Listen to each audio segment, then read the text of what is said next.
Welcome back to your daily dose of ancient wisdom. Today we continue our reading of Srimad Bhagavata and we are going to Discourse 3, the cessation of Bhakti's suffering. Narada submitted with the object of stabilizing Bhakti, Jnana and Vairagya. I shall now zealously perform a Jnana Yajna, sacrifice for the dissemination of knowledge. Illuminated by the reading of Srimad Bhagavata, the scripture expounded by the sage Sukha. The place where this sacrifice should be performed by me may now kindly be pointed out to me. The glory of Srimad Bhagavata may also be stated by you, masters of Veda. In how many days should a reading of Srimad Bhagavata be heard, and what procedure should be adopted in it? Pray tell me that on this occasion.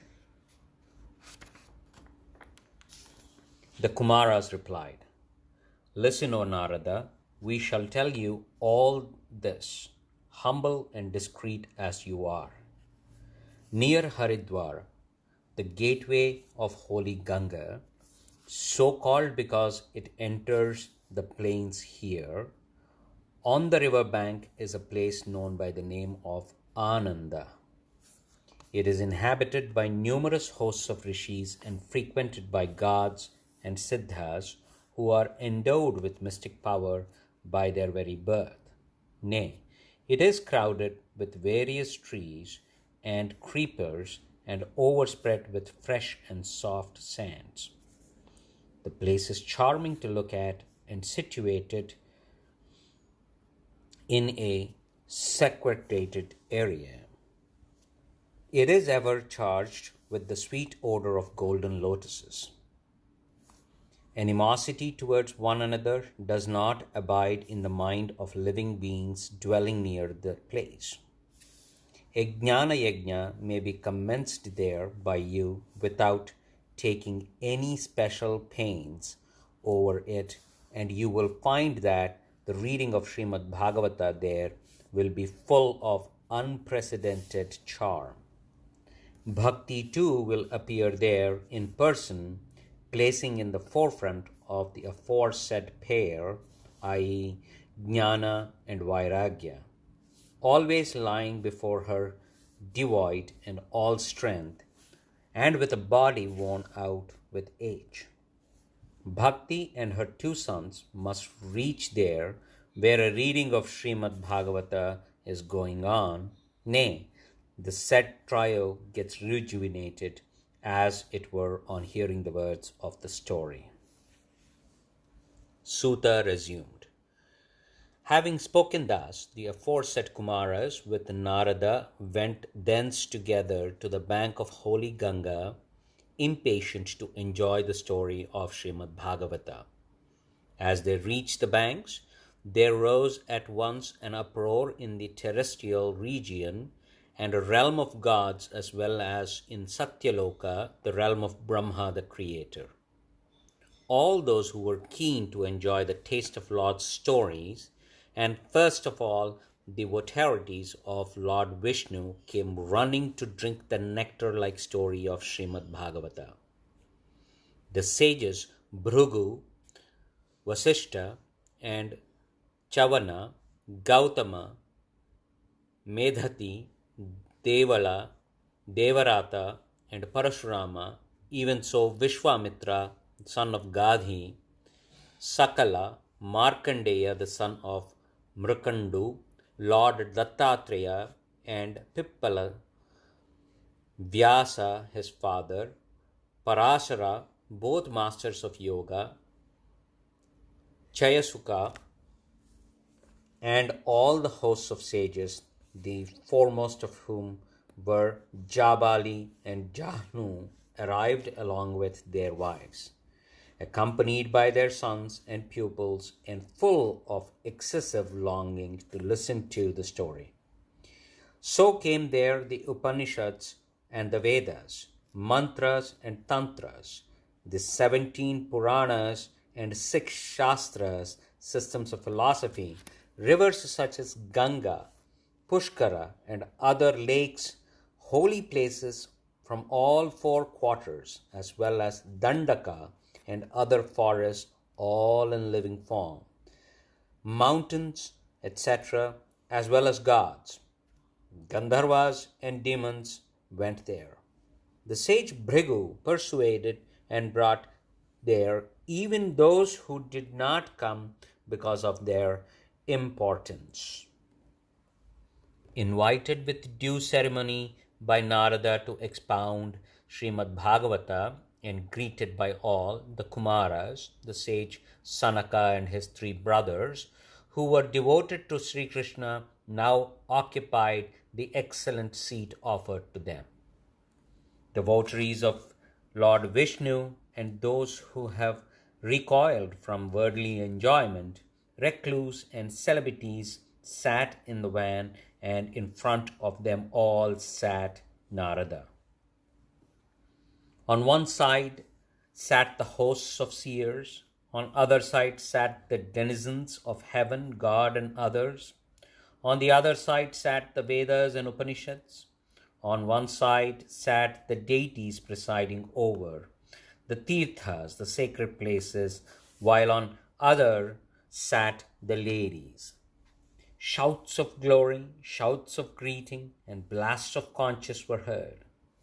There was a tremendous shower of red powder, flowers, and parched grains of paddy. Many a leader of gods mounted their aerial cars and covered all those assembled there with flowers of wish-yielding trees. The Kumaras said, to the question of Sutta, when they were all seated as aforesaid and concentrated their mind, the Kumaras began to describe in clear terms the glory of Srimad Bhagavata to the high-souled Narada as follows. We now proceed to tell the glory of Srimad Bhagavata, the scripture expounded by sage Sukha. Though the mere hearing of which liberation is secured within one's palm, as it were, one should constantly attend and constantly listen to an exposition of Srimad Bhagavata, through the hearing of which Sri Hari takes up his abode in one's heart. This work consists of 18,000 slokas and is divided into 12 skandhas or books. And it is in the form of a dialogue between King Parikshit and Sri Shuka. Do hear the story of the said Bhagavata. A man revolves on his verig of transmigration through the ignorance only so long as the story of Srimad Bhagavata does not enter his ears even for a moment. What will be gained through hearing of many scriptures and Puranas, which will only create confusion in one's mind? The Bhagavata Shastra alone proclaims loudly its capacity to grant liberation. That house itself in which Srimad Bhagavata is read every day is actually converted into a sacred place and drives away the sins of those dwelling in it. Thousands of Ashwamedha yagas and hundreds of Vajapeya sacrifices cannot compare in their efficacy even with 1/16 of a reading of Srimad Bhagavata. Sins persist in this body, O sages rich of asceticism, only so long as the story of glorious Bhagavata is not duly heard by men. In point of efficacy, neither the holy Ganga, nor Gaya, nor Kasi, nor Pushkara, nor Prayaga can bear comparison with reading of Srimad Bhagavata. If you seek the highest destiny, read even yourself daily 1/2 of even a quarter of the verse of Srimad Bhagavata. The sacred syllable Om, the seed of Veda, and holy Gayatri, the mother of Vedas, as also the Purusha Sukta, a hymn consisting of 16 mantras sacred to the cosmic person and figuring with little variation in all the Vedas. The three Vedas, Rik, Sama, and Yajush, and so also Srimad Bhagavata, as well as the 12 syllabled mantra, the sun gods appearing in 12 forms, severally presiding over the 12 months of Hindu calendar.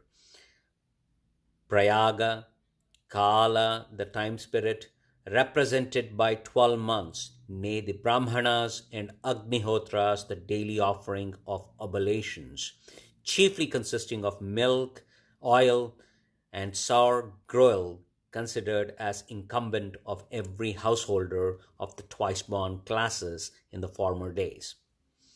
The cows, and even so, the 12th of every lunar month, also the holy basil plant, and the vernal season consisting of 2 months, Chaitra and Vaisakha, roughly corresponding to March and April of English calendar, as well as Lord Vishnu, the Supreme Person.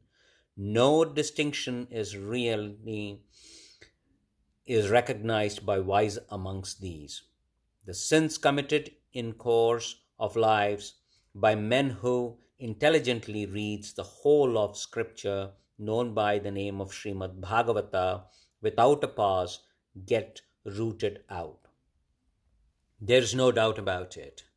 Again, he who reads one half or even one quarter of a verse of Srimad Bhagavata every day secures the combined fruit of Rajasuya and an Ashwamedha sacrifice.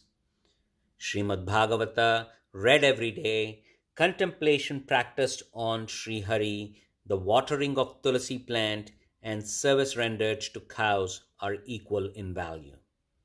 Lord Sri Krishna, the protector of cows, out of love grants an abode in Vaikuntha itself to him by whom is heard at the time of his death even a sentence from Srimad Bhagavata. Nay, the man who gives a copy of it placed on a seat of gold to a votary of Lord Vishnu decidedly attains absorption into Sri Krishna. The fool by whom even a little of the story of Srimad Bhagavata is not drunk with a concentrated mind during his whole lifetime has, alas, spent his life like a donkey in vain and only proved instrumental in causing pangs of childbirth to his mother. That fellow of sinful deeds by whom not even a few words of Srimad Bhagavata, consisting of the discourse of Sri Shukha and Parikshit, have ever been heard, is deceit of as a living corpse. Leaders of community of gods in heaven speak of such man like this: fie upon such a man who is on a level with the beasts and veritable burden on the earth. An exposition of Srimad Bhagavata is certainly rare in the world. In fact, an opportunity to hear. It can be had only through merit percolated through the course of lives. Therefore, O wise men, O storehouse of yoga, this should be heard with diligence. There is no restriction regarding the number of days in course of which it is to be heard. The hearing of it is commended at all times. The hearing of it is advised at all times side by side with the vows of truthfulness and continence. This being impracticable, however, in Kali Yuga, the specific rules promulgated by Sri Shukha is this behalf should accordingly be known. Since it is not possible in the age of Kali to control the vagaries of the mind, to observe rules of conduct strictly, and to remain consecrated to a sacred purpose for a long period of time, it is considered advisable to hear the whole of it in course of a week. That very reward which is attained by listening to it with reverence every day during the month of Magha has been ascribed by Sri Shukadeva to the hearing of Srimad Bhagavata in a week's time.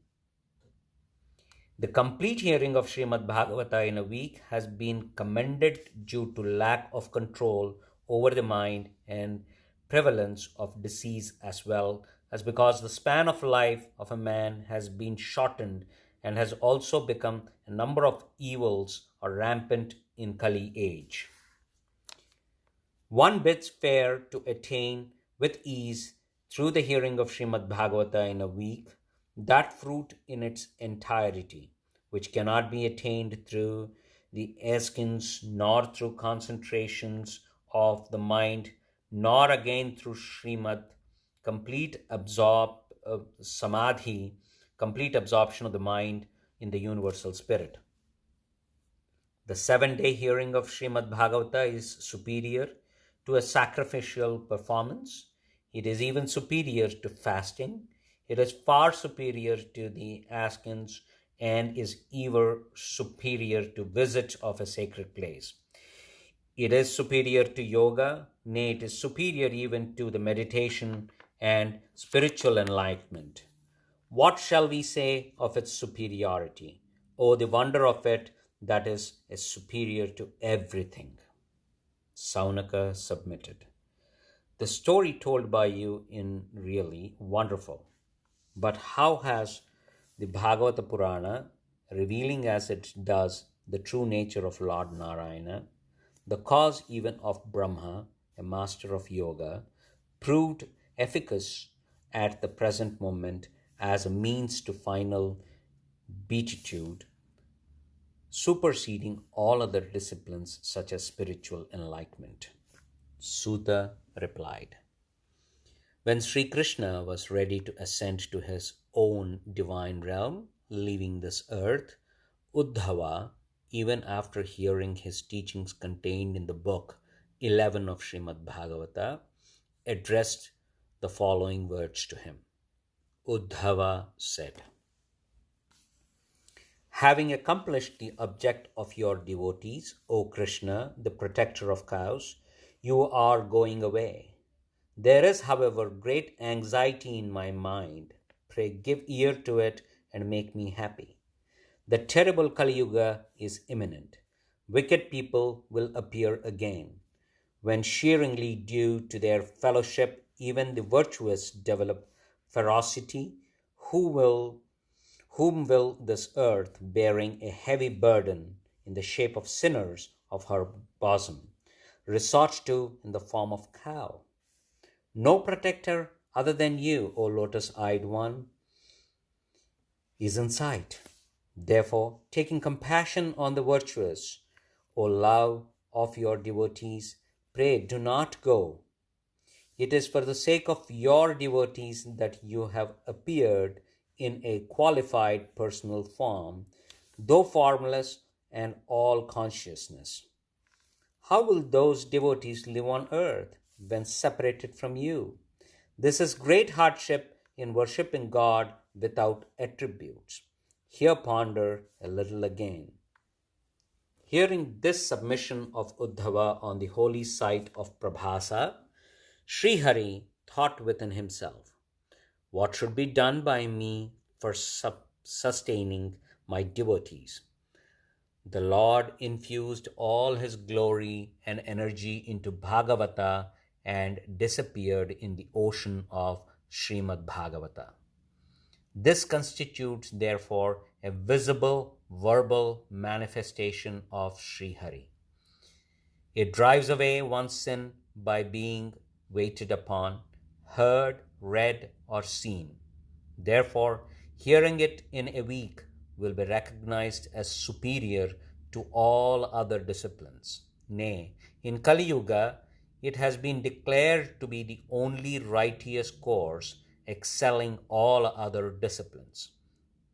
Indeed, this is the righteous course prescribed in Kali age for washing away all agony, poverty, misfortune, and sin, as well as for the conquest of passion and anger. Otherwise, the Maya of Lord Vishnu is most difficult to get rid of even for gods. How then can it be set aside by men? Hence, with the object of getting over the Maya too, the course of hearing Srimad Bhagavata in a week has been commended. Sutta went on. While the great virtue of hearing Srimad Bhagavata in a week's time was thus being promulgated by the sages, Sanaka and his three brothers, a great marvel took place in that assembly at that time. It is presently being narrated to you. Listen you to it, O Saunaka. Bhakti, which is identical with love for God, appeared in a living form. All of a sudden, taking with her her aforesaid sons, Jnana and Vairagya, resorted to restore to their youth and repeating the names of Sri Krishna, Govinda, Hari, Murari, Lord, all in vocative. Those present in that assembly saw the aforesaid arrived, three clad in most lovely attire and adorned with jewels in the form of truth contained in Srimad Bhagavata. They all began to speculate as to how she had come and how entered the assembly in the midst of sages. The juvenile sages Sanaka and his three brothers then made the following observation. She has just emerged out of a substance of the story of Srimad Bhagavata. Hearing these words, she, along with her sons, humbly so spoke to the sages Santakumara as follows. Bhakti submitted. Almost dead in Kali Yuga, I have been reinvigorated by you and your brothers this very day. Having been fed with the nectar-like story of Srimad Bhagavata, pray tell me now as to where I should stay, O son of Brahmin. They addressed the following words to her. You bestow on the devotees a form similar to that of Sri Krishna, the preceptor of cows. You are the only sustainer of love for the Lord and put an end to the disease of transmigration. Therefore, taking recourse to the extreme firmness, dwell you as such incessantly in the minds of votaries of Lord Vishnu. Though prevailing over the whole world, these evil born of Kali Yuga either will not be able to cast their eyes on you there, even while she was thus being directed by them, Bhakti instantly took up her abode in the mind of devotees of Sri Hari. Through destitute, they are really blessed in all three worlds, in whose hearts abides exclusive devotion to Sri Hari. It is for this reason that, bound with the cord of devotion, Sri Hari too dwells in their hearts, completely renouncing his own divine realm. More than this, what shall we say with regard to the glory of the aforesaid scripture bearing the name of Bhagavata, the very embodiment of Brahma?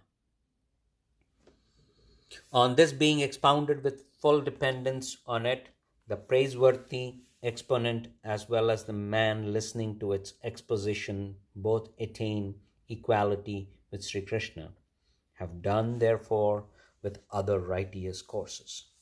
Thus ends the third discourse entitled Cessation of Bhakti's Agony, forming the part of the glory of Srimad Bhagavata contained in the Uttarakhanda of the glorious Padma Purana. Thank you.